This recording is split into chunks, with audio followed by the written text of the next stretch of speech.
Hello, everybody. Um, Good evening. Good evening. Welcome to the Michelle Francis YouTube channel. Today, I want to talk about a few things. There's a lot of subliminal messages coming through YouTube. Covert messages. This has been going on for a long time now, and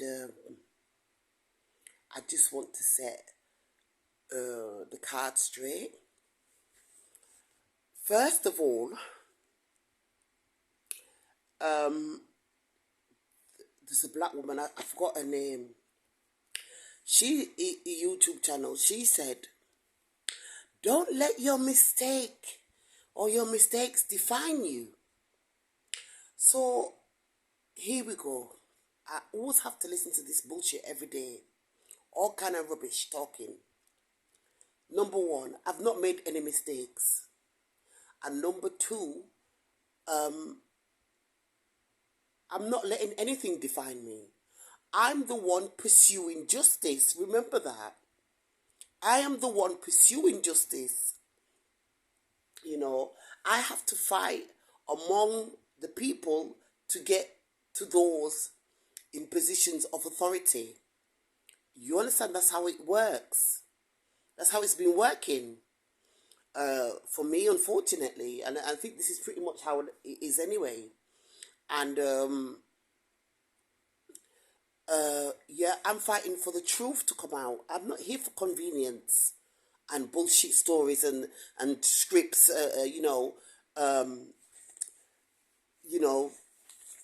What I want to let you all know, I am the one pursuing justice. I've been doing this for a long time now. I am the one pursuing justice. Yeah? So I'm not allowing anything to define me. Nothing is defining me. I'm the one pursuing justice. I have made no mistakes. I am the victim. And as for the advancing man, Manchus Casabon, you said quite, with your little secret tones there, your subtle tones. These subtle tones.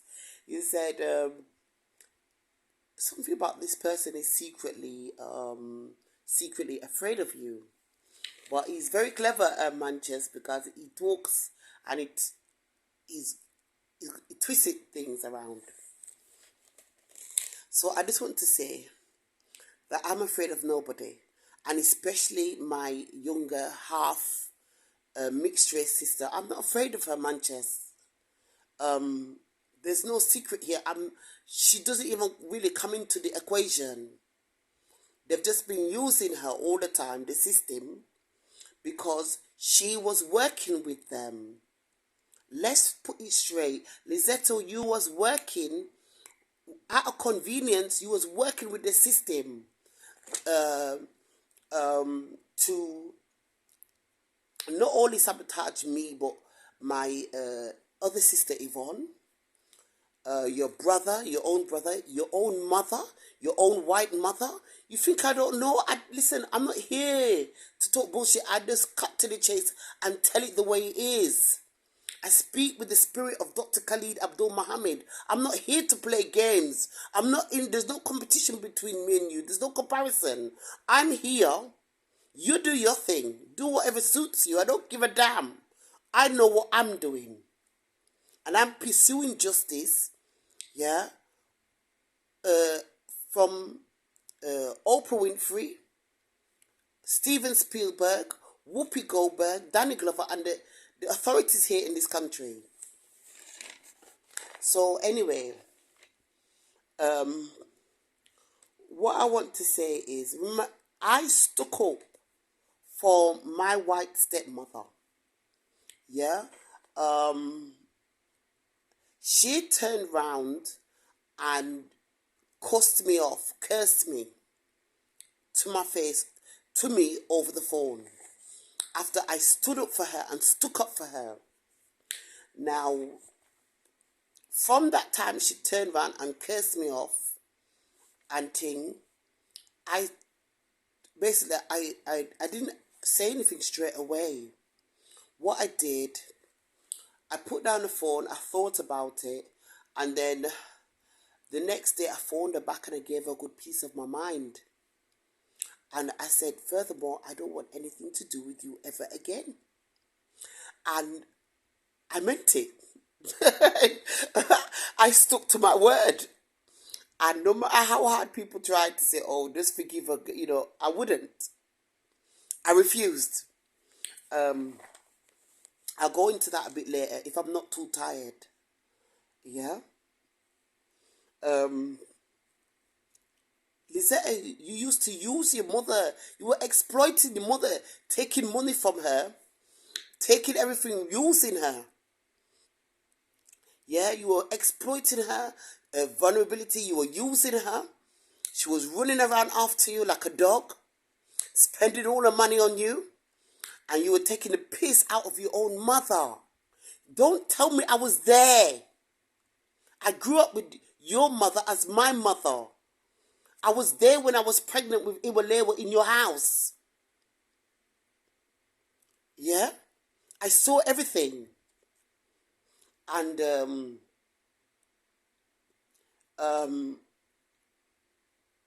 yeah. What I want to talk about is I wrote a letter to Michael Howard in 2005. He was then the leader of the Conservative Party.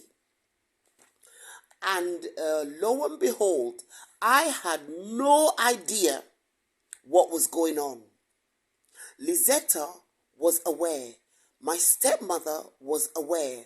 I wasn't. So I wrote this letter because my stepmother was being attacked.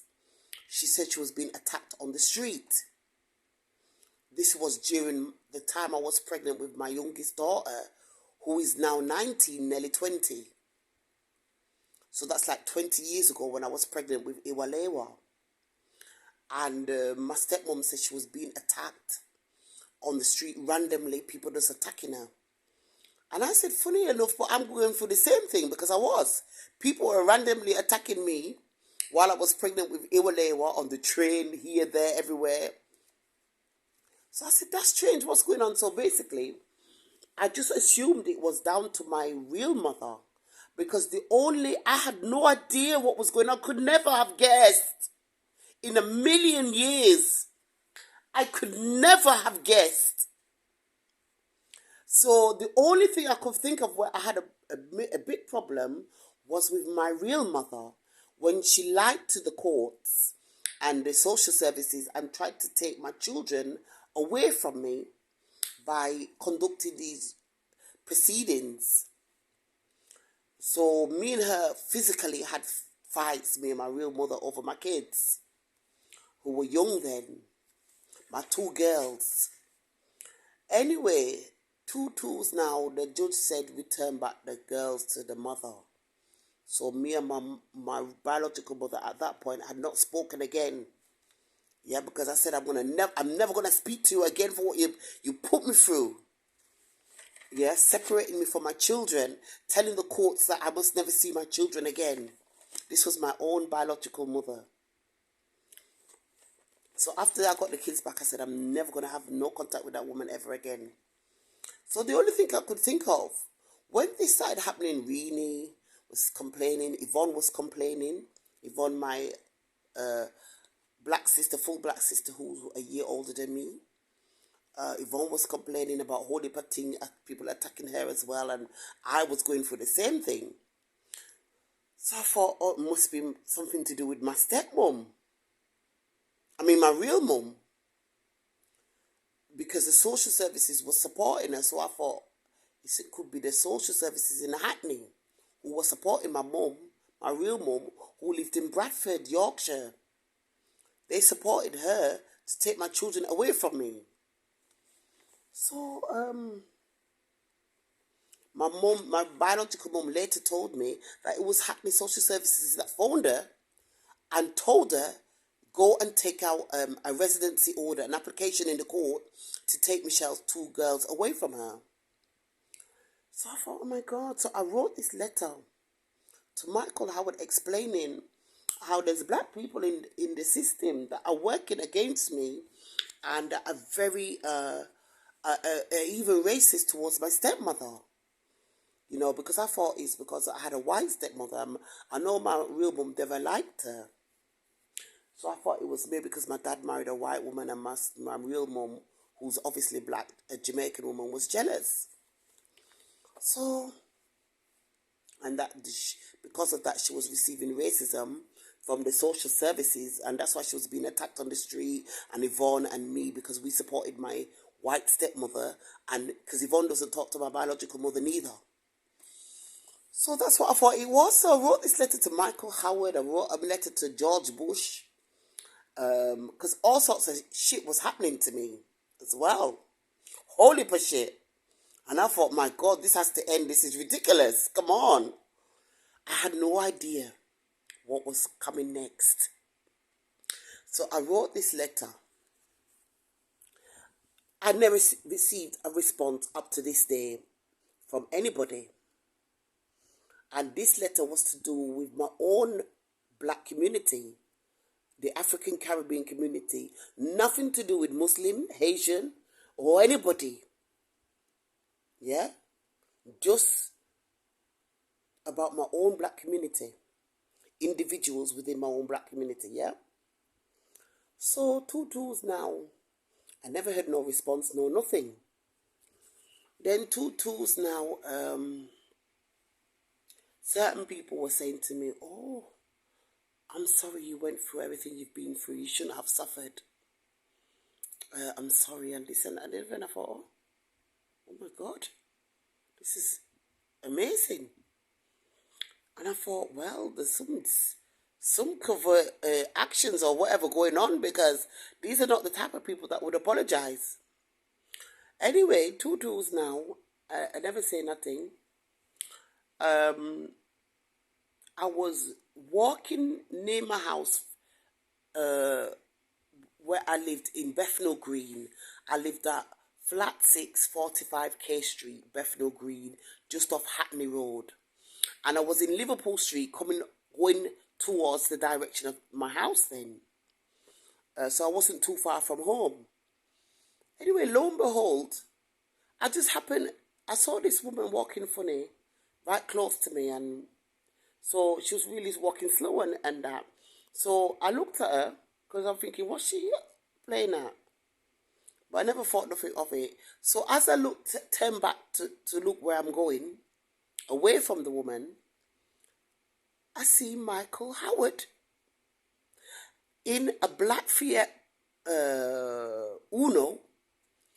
You know the small black cars, a black Fiat Uno, coming up Liverpool Street in the opposite direction. Like he was coming from the direction of my home, basically from that direction. Because I'd put my address on the letter and everything. So, 2 tools now, I look again and I said, weird. That's Michael Howard, who I wrote to the other day. The Prime Minister of the UK is driving in a Fiat Uno, and it looks as if it's coming from my house. It looks as if they were in my house, coming from my home, coming from that direction. And in the car, at the back of the car, at the back of him, was another white man, bending down with a red beetroot face, blushing through severe embarrassment. And both of them, Michael Howard and the man at the back of him, were bending down, trying to hide from me, but they couldn't hide. They were flat straight in the middle of Liverpool Street, and guess what? They wanted to crash through the red lights, but the red lights came on, so they had to stop. That's how I got a good look, because when the car stopped at the traffic lights, I took a good look and stayed hard. I said, that is Michael Howard, most of it I can see. And also, I recognized the white man at the back of the car. He was a VIP member of the Stringfellas Club, Peter Stringfellas Club, where me and Natalie Edwards, an old friend, a former friend. We used to go there in the 90s and do, what do you call it? I don't even know how to put it. Yeah? But we used to go there and like working girls, yeah? To try and make money, make ends meet, yeah? Because we had no money. He was one of the men we met, and he was an arrogant fucking bastard. And there was some kind of conflict with this man.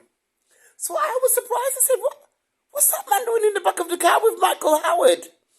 And why is Michael Howard bending down his big head and he's too tall in a Fiat Uno, which is way too small to hide that big, large, tall skeleton body? And I took a good look, and they didn't want me to see them. That was the main thing. Michael Howard did not want me to see him. Remember, he'd not responded to my letter, but he'd obviously got it. He'd obviously got it, but he didn't respond. So this is the Prime Minister of the UK, yeah? The leader of the Conservative Party we're talking about here. So just as that now, just as they were sitting there and I was staring at them, I stood and stared at them hard. Richard Blackwood from EastEnders come walking past, nice and cool, just walking past. Like he don't know who I am, he just walk past, nice, taking it nice and he strides nice and slow. So I'm looking like, there's Michael Howard, there's Richard Blackwood, there's... Anyway, I said, okay. I know now Michael Howard is up to no good. Yeah, but I still had not been able to pinpoint what was really behind it and what was really going on and how long it had gone on for. At that point, I didn't know nothing. I just knew there was some big conspiracy going on because Michael Howard was obviously up to no good. He shouldn't be going to my house behind my back when he knows I'm not there. What the fuck are they doing? And he's coming back from my house and he's hiding. Yeah? He didn't think I would see him in the car. So anyway, 2 tools now.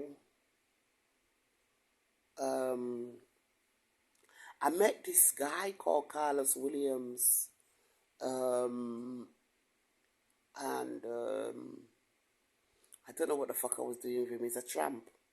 He's just a fucking lowlife, stink breath. I don't know what I was doing with him. I must have been at a low ebb in my life where I took up this piece of shit. So anyway, after that now, I met Carlos. And all kinds of stuff were going on. He started punching my face in, say, when he asked me, what do you think of Muslims? I said, I've got no problem with Muslim people. They've never done anything to me. Blang, blang, in the face. So I thought it was strange because there was a program on and there was a white woman talking about the Muslims, basically saying they're terrorists and they're this and that. It was really negative. And she knew, she could see us from the television. I swear to you, to God. I knew right then, the way she was talking and the way Carlos responded, that was a setup. And she could see what was going on. She was asking, she could see me, and she knew me, and she knew Carlos. And they set Carlos up to punch me in the face. Remember, I had no idea what was going on. Anyway, we fast forward. This was pretty much the situation between me and Carlos. He was just set up to be beating me up, robbing me, stealing my money, smashing up my house. I have to keep running out the house naked in the middle of the night, going for help. When I go to the police station, the Bethnal Green police lock me up. All kind of thing like that. So, 2 tools now. two tools now. I did guess whether it's a Conservative Party, I don't know, or the Catholic Church, but on one occasion, Carlos was beating me up, robbing me all the time in my own home. So one at a time, he just robbed me. I just got paid that morning the little bit of job seekers allowance under incapacity, but I was getting job seekers allowance minimum. He robbed me of my money. So that time I think I had a book, an income support book that I cashed at the post office. So you cash it all the money at once. So he robbed all the money as usual. So he left the house, left me with no money. I couldn't do no shopping, for food shopping, nothing. So he went out. 2 hours, little later, he come back with a broke up face. His face was all broke up, and his head was swollen with big blood coming out of his head. Big cut open in his head. So he come in and he was angry with me. Very angry with me. He directed all his anger at me. So basically, he said, "Come on, you're going to the church in Hackney." There was a church in Lower Clapton there, a black church. And he dragged me from my house and dragged me to this church with all the blood coming out of his head. So I asked him in the house what happened, and he said he went home and he went to smoke crack that he bought but he bought with the money he stole from me. And these black youths, about 20 black youths, were waiting outside his door for him. And as soon as he come out, they started smashing his head open with baseball bats and everything. Yeah. So 2 tools now. I sort of click and say, that was because he robbed me. Obviously, why these youths were instructed to beat the fuck out of him. But it didn't help, because he just came back, kicked open my door, and took his anger out of me and dragged me to this black church and brought me into the church. And I didn't want to go to no church. So he forced me, and I go in there. Anyway, when I went home, I think the next day, somebody gave me a leaflet. Or gave me a leaflet. It was from the Catholic Church. It was an illustrated pamphlet. It was a pamphlet, more like a booklet, and it was illustrated. And it said, it was basically from the Catholic Church. It said on the back of the Catholic Church or something. And it said,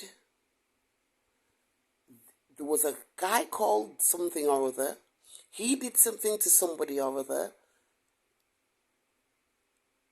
Then he got his head smashed in. Then the other person that he did that to, they did something to somebody. Then they got their head smashed in. Then that person did something to Joe, and Joe got his head smashed. They got their head smashed in. Then Joe did something to Sharon, and they got their head smashed in. And then Sharon did something to Jill, and Sharon got head. And it was like that. And I thought it was like the moral of the tale, like an education, Christian pamphlet. So I got the drift, what they were saying, but I don't really believe in that kind of theory that the church carries out. Basically, they have a system where everybody gets dealt with, for things they supposedly doing wrong. Everybody does something, because it said in the booklet, everybody does something wrong. So everybody gets taught a lesson, because they think they're better than the other person and they've done nothing wrong, and then they find out that they did something wrong, they get put in their place and they get punished, and the other person, and it goes on like that. So everybody around in the society gets punished and whatever, and this is a kind of a procedure or whatever technique from the Christian church and the Catholic Church. So I read it, but I don't really agree with it, because I just thought this is really a bullshit, really. But anyway, because it just encourages, it doesn't resolve anything, actually, when you really think about it. It doesn't really resolve anything. and it just creates a whole heap of animosity, and not animosity, but what's the word? It creates Armageddon. So basically, I started to, I thought about it, and anyway, Tutu's, I fell pregnant to Carlos, so I was looking forward to having this baby. I went to the A&E. They were the ones who took a urine test and said that you're pregnant. So I said, oh my God, I'm having another baby. So Carlos was there and that. So Tutu, the woman said to me, the white woman, middle class white woman, she said, I don't think basically I don't think you should be too happy about it, because you have to go to the mental health services and register with the mental health services. So I said, what the fuck do I need to register with the mental health services for? I'm not mentally ill. I've got nothing wrong with me. And yeah, so I knew straight away. I said, shit, they're going to take this baby away again and again, and I haven't done nothing again. And they keep taking away all my children for nothing. Carlos is the one on crack and doing all kind of crazy stuff, and he's not categorized as mentally ill. And there's me at home reading my Bible every day, thing like that. And they want to, and all I do is get pregnant, and they want to take my baby away. So I must go register with the mental health services. Why should I register with the mental health services when I'm not mental? And I'm only when I'm pregnant. I said no. Anyway, basically, when I was at home reading the Bible and everything every day, I used to listen to Premier Christian Radio, and I got a lot of weird messages started coming through all of a sudden. Since I wrote that letter to Michael Howard, I got, and then after when I met Carlos, after I saw Michael Howard in the Black Fiat Uno with that man that me and Natalie met in the 90s, early 90s in Stringfellas. It was a VIP member. So, and he had an equity card. I think he had an equity card. And acting, the acting in entertainment industry. So, all these things I'm trying to put together now. I said, you know what? It's coming like the authorities are just racist. So I said, listen, I was telling Carlos, because every day he used to go on about Muslim. The fucking Muslims this and the fucking Muslims that. And the fucking Muslims. And I thought, what the fuck has Muslim got to do with me? What the fuck are you going on about Muslims? I'm not interested. I'm not a Muslim. I was a practicing Christian. And I said, it sounds too Islamophobic. I said, why don't you like Muslim? Oh, I know some Muslims that used to sell drugs. But you're a crackhead. You've always been on crack. All your life. So you're worried about some people that used to sell drugs, be drug dealers just because they're Muslim. But you take fucking smoke crack all your life. What about you? So I never say that to him because obviously he's been set up to punch out all my teeth, and I'm not going to end up looking like a piano. So I just leave it. I just said to him, please, you haven't given me anything substantial. Because I asked him many times, what is this all about? Carlos, tell me, because, you're getting, what are you involved in? What is it all about? So, why don't you like Muslims? I would ask him directly. I would ask him, why don't you like Muslims? Just tell me, what is it, why you don't like Muslims personally? I need to know. He have no reason. He couldn't give me a reason.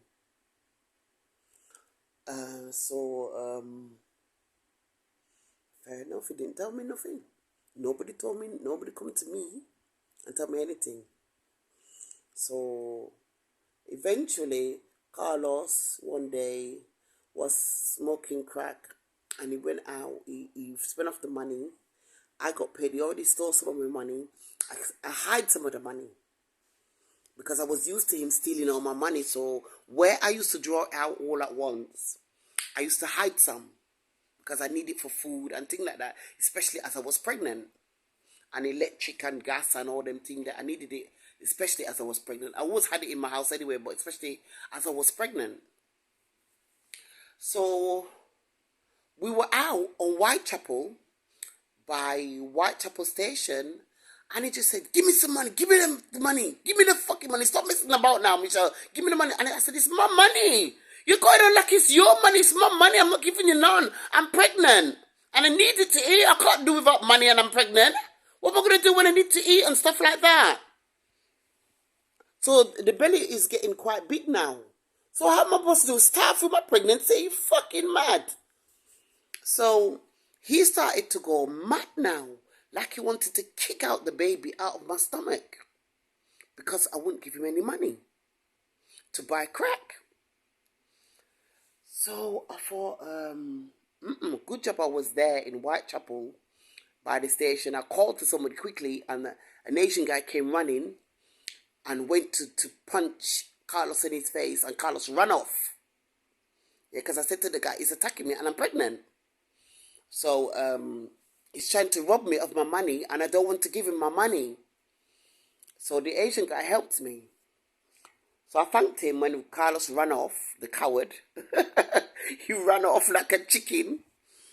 And then I went to the Tower Hamlet Social Services and reported the matter to the social services. I said, he's acting like he was going to kick out the baby and kill me. And I feel my life is in danger and I can't go back home. They said, basically, they went in, assessed the matter with other colleagues, and an Asian Muslim woman, Bangladeshi Muslim young girl, with the burqa and the hijab and everything on. She came out and she said, oh, nothing we can do, we can't help you. So I said, are you serious? Remember, when I first got pregnant, the white woman, the middle class woman in the A&E told me I have to register with the mental health services. Yet when I was getting bigger, the belly's getting bigger, I went to the social services to ask for help against domestic violence and that my life is in danger. They turned around, assessed the matter. This is Tower Hamlet Social Services. And they said, we can't help you. A Muslim Asian woman, this was 2006 or 7. This was Tower Hamlets, Whitechapel. I think it was Commercial Street. There used to be a one-stop social services stop there. There used to be one there. That was where it was, in Commercial Street. She told me to go. I didn't argue with her. I said, okay, thank you, my darling. So luckily, because I had a little money that I saved on me, because I wasn't getting much money then, and they were categorizing me as mentally ill behind my back, yet look how Carlos is carrying on. I wasn't carrying on like that. I've always been normal. Look how he's carrying on. And he's not being categorized as mentally ill. He's not being told to go to the mental health services. So anyway, what happened is, I said, where can I find a hotel or a cheap hotel or a cheap bed and breakfast? Somebody said, jump on the 25 bus, the long bendy buses them time there. Jump on the long bendy bus, the 25, go to Ilford. There's plenty of cheap bed and breakfasts around that area. So I said, thank you, thanks so much. And luckily, I just got off the bus. The first one I went to, I found one straight away, and I booked in. And they gave me the ground floor, because I was pregnant as well. And it was very clean. It was a single bed. It was decent. At those times there wasn't much of these Premier Inn, Holiday Inn, all these competitive commercial chains of hotels. These were family-run hotel bed and breakfasts, so they were very cheap. It only cost me £20 to stay there the night. And it was a single bed. It was clean sheets, clean blanket, clean room, downstairs floor. There was no toilet or shower in the room or sink, but at least I had a bed. There was a sink, but no bed, no toilet or shower. The toilet and shower you had to share with the rest of the people then. But I didn't use the shower. I just sleep the whole night. I went straight in the room, jumped straight in the bed, and fell asleep because remember I was pregnant then. The baby was growing inside me. So I fell straight asleep, fast asleep. Then I woke up in the morning and then I left. I said thank you to the receptionist. And then I left from Ilford. I went right back towards my end. I was living in Bethnal Green, flat 645 K Street. So before I went home, I said, I have to make sure Carlos is not there because I don't want him to attack me while I'm pregnant. Because I knew he was instructed to come and kick out the baby out of my stomach the day before. The way he was acting like he wanted to kick out the baby out of my stomach in Whitechapel. But true, there were so many people around, he couldn't get to do it because people was running to my aid. So I knew that's what he wanted to do. Remember, this is his own baby, and he said he hasn't got no other children. That was supposed to be his first child. And he wanted to kill his own baby. After I help him and everything. So I said, fair enough. So before I went home, I went to his hostel outside. I didn't plan to go inside, just outside to see if it was all right. To see if it calmed down. So that I'd know that I'm safe to go home. Because remember, I'm not getting no support from the social services or anywhere. Because I went to the social services, I told him that it's domestic violence, I'm pregnant for him, and I fear that he's going to kill the baby and kill me and the baby. Yeah, while I'm pregnant. So they knew, they were aware. Lo and behold, as I get there, this white guy comes to me downstairs and said, did you hear about Carlos? I said, no. And I noticed there was an Indian man, an Asian man, a coolie. He's Caribbean coolie, Indian coolie, coming out of the ground floor flat in a hurry with all his family. He's had mixed race grandchildren.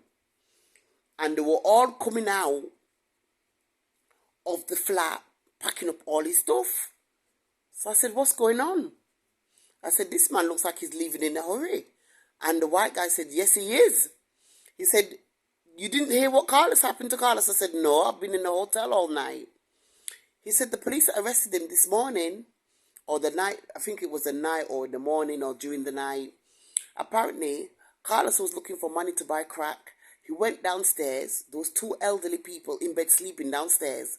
One was the coolie, Indian coolie Caribbean man in one flat by himself.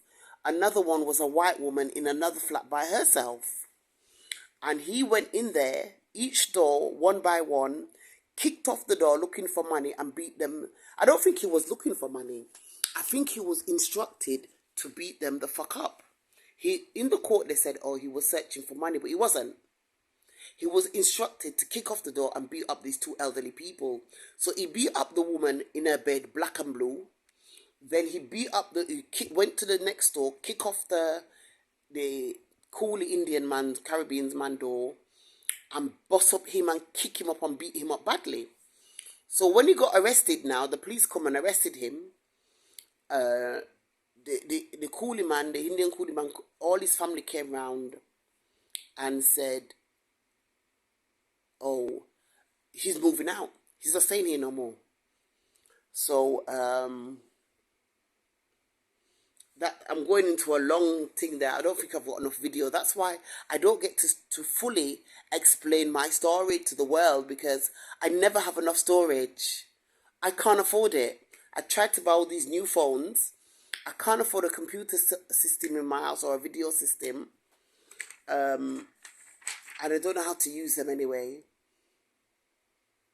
So anyway, if it wasn't them, because they said, the police said, he was looking for money to buy crack.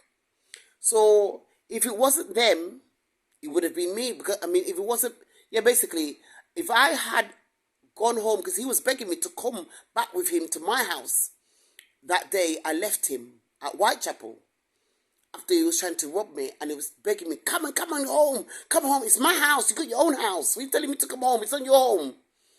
So he wanted me to come to my house so he can corner me by myself in the house and kick out the baby and kill me and take the money. So basically, The social service up to now haven't apologized to me or accepted that they put me at risk, deliberately even, you know. But anyway, he ended up getting 8.5 years. He was remanded in custody, kept in custody until his trial, where he was pleading not guilty, wasting public funds. He got found guilty, and he got 8.5 years. I started to continue to visit him throughout the time he was on remand, and then I just said, "What am I doing? This man almost killed me." So I just didn't like him anymore. I didn't really like him anyway, to be honest with you. So I just saw this as my opportunity to get away from this man, because all they kept doing, this political whatever. Oh, what they're doing now. Oh, bringing the relationship together, and and this and that and the other, and I wasn't interested. That's why I don't run and jump in for relationship, because you might end up with devil. And not only that, but you just, when you really analyze him, he's just a piece of shit, a dog shit, a low life gutter dog shit.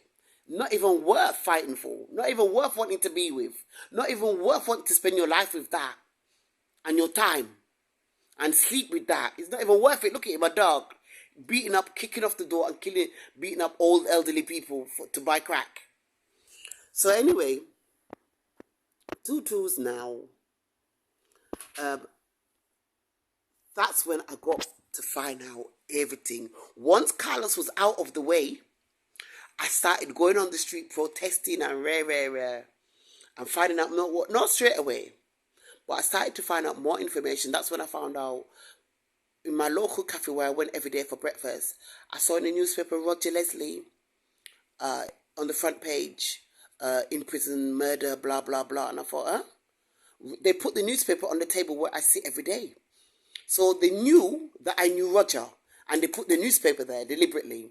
Then the next day, another newspaper, a few days later, saying Joseph Fritzl was in the lock up his daughter 24 years in Austria border, Germany, German border, Austria. 24 years raping off his own daughter, breeding his own daughter.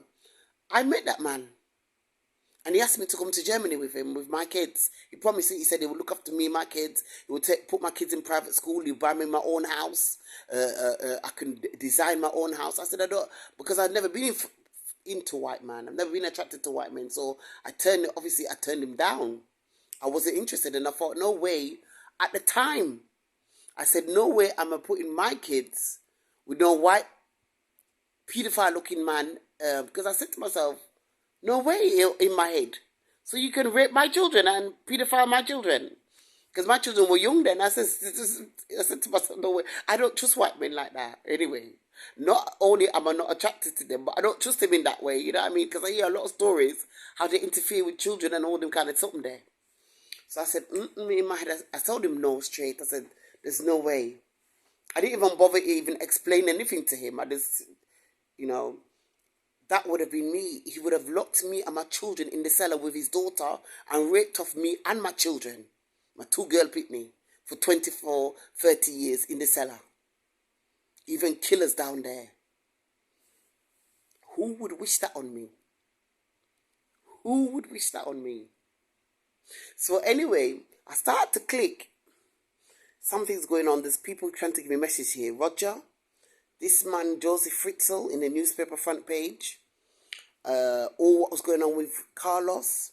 Michael Howard, I saw running away in the Fiat Uno near my house. He'd obviously been to my house, behind my back. He's not responding to the letter. At that point, nobody was telling me nothing. Not one person in the black community came forward and said nothing. Not one black person in the black community came forward to me and told me nothing. Nobody. So what happened is, slowly now, Tutu's now, everything start to come out.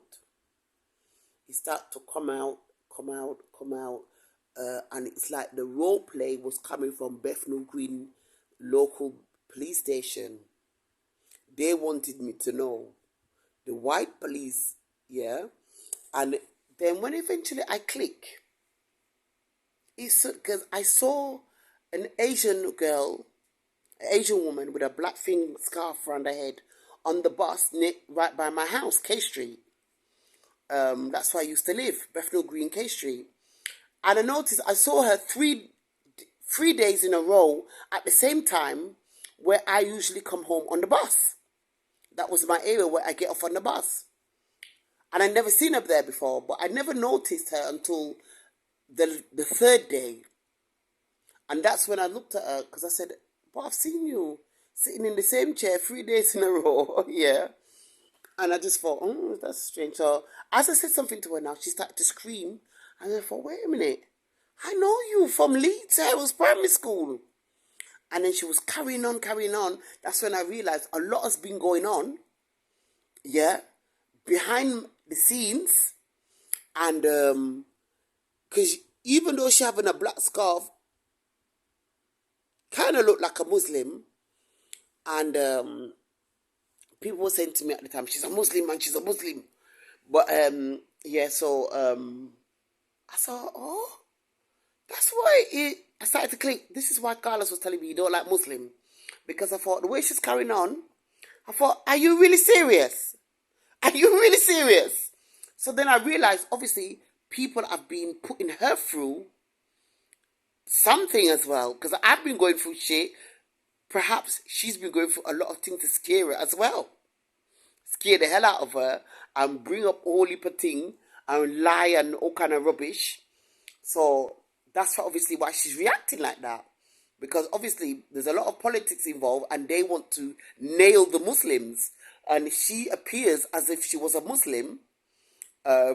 So they've probably been driving her up the wall. Because when she was sitting on the bus, she's like this. Very miserable and looking down, and I thought, oh my God. So I recognized her, and then I started to put two and two together. I said, primary school. I said, all I did was tell her to pull her knickers down at school. You know, as kids, as you're naughty, somebody said, go and tell her, that girl, to pull her knickers down. So I did. And ran away, and that was it. I never raped nobody, and I'm not capable. I wasn't even capable of rape. But the point is, I didn't. And I was about 5. I remember I was about 5 years old. And I thought, nah. I refused at that point to believe. I refused. Because I know everybody kept saying Muslims are terrorists and this and that. They're terrorists, Michelle, they're terrorists. But I said, nah, it can't be. The reason why I knew something wasn't straightforward about it, because if it was that straightforward a case, why wouldn't the police or Michael Howard, like I said, why would they just come straight to me and say, Miss Francis, we've got some very important information to tell you. You've been persecuted by Muslims all your life, blah, blah, blah, blah, blah, because they're so pathetic and ridiculous and blah, blah, blah. They made up these false allegations about you, but they never. When I asked a white man, he was standing there around in I think Speaker's Corner somewhere, I asked him some questions. I said, what is this about these Muslims? And he said, it's a bit, I said, explain to me. He said, it's a bit complicated. It's a bit complicated. I said, say no more about it's complicated. From the man saying it's complicated, yeah, and it's not straightforward, then obviously I know certain things didn't line up. So they put that woman there on my bus, because I'd never seen her there before, on the same bus, and I always catch that bus. 3 days in a row after I wrote the letter to Michael Howard, she shows up on the bus. Yeah? Before I wrote the letter to Michael Howard, why didn't she turn up? Why wasn't she ever seen on a bus near my house? Never. So she knew I was on that bus, and they put her on that bus deliberately. So 3 days in a row, knowing I'm there on the bus. So my letter was about my black community. Nothing to do with Muslims. Remember, I don't know what's going on. So I said, okay, but this doesn't fit anyway. There's too many things that don't fit. All the men that were raping me were black and mixed race. And white men sexually assaulting me, exploiting me. There was no Asians there. There was no Muslims there. Beating me up in school. There was no Muslims there. exploiting me, stealing all my money. There was no Muslims there. There was no Asians there. There was no Arabs there. So something I thought to myself, this doesn't fit right, and you can't just jump and accuse a whole nation of people. Yeah, you can't just jump and accuse a whole nation of people like, you know, people have already been carrying on with without any evidence. You can't just jump and accuse a whole nation of people just because I saw her sat on the bus. That's not enough for me. I need concrete evidence. I need facts, evidence, times, dates, names, places. I need it in writing. I need evidence. Not just in writing, but I need the evidence, videotapes, recordings. I need it. So unless, I've got that, I'm not interested, because it just sounds like those people are being set up. Basically, the black people are putting them out to dry, because I said it was black men raping my children. My daughter Tishana is a black African man raper, and 3 black youths that gang raped her. And Simone, when she was at nursery, is a half-caste man, a nursery teacher, that was interfering with Simone while Simone was screaming down the place. There were all black people in that nursery. There were no Asians. There were no Muslims there. And I thought something doesn't fit right. And all the people that have been raping me and sexually assaulting me were mixed race and black men. There were no Asians and Muslims. So I thought, this doesn't sound right. Something's fishy here. And the white man already said, when I asked him, I said, tell me straight, tell me the truth. What's going on here? He said, he started to stammer and stutter. It's a bit complicated. There you are. I said, you fucker, don't say no more. Because you obviously, you've just said it all in a nutshell. It's fuckery. You're lying about a lot of things. You're twisting and turning things. Remember, I know what I've been through, so I'm not a fool.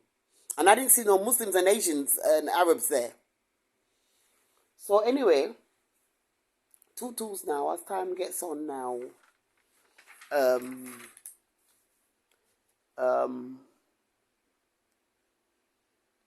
then I learned about a black boy at nursery school, Leopold Nursery.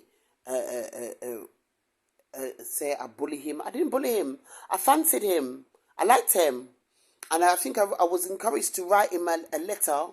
Somebody said, oh, do you like that boy? And I said, yeah, it's really nice. We were 3 years old at Leopold Nursery. I was only 3 at Leopold Nursery. I was no older than 3 years old. And they told me to write a letter, a love letter. So I think I did. I wrote a love letter and give to him. And so he rejected me. He said he don't want me to be his girlfriend. So I said, I think I beat him up. But I couldn't have beat him up really badly. I'm only 3 years old, My God. But he had like no fingers on one hand or something like that.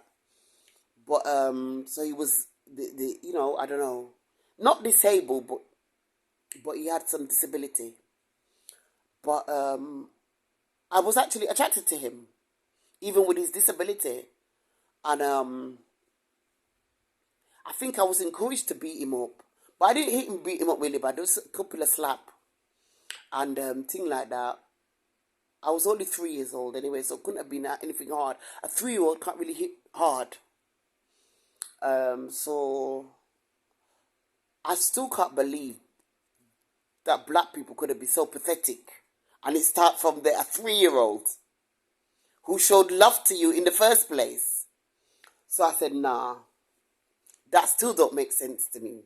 So now, all these people in authority are getting mad because they're wanting to label Muslims. You either blame them, they're giving me opportunity. You either blame the Muslims or you blame the black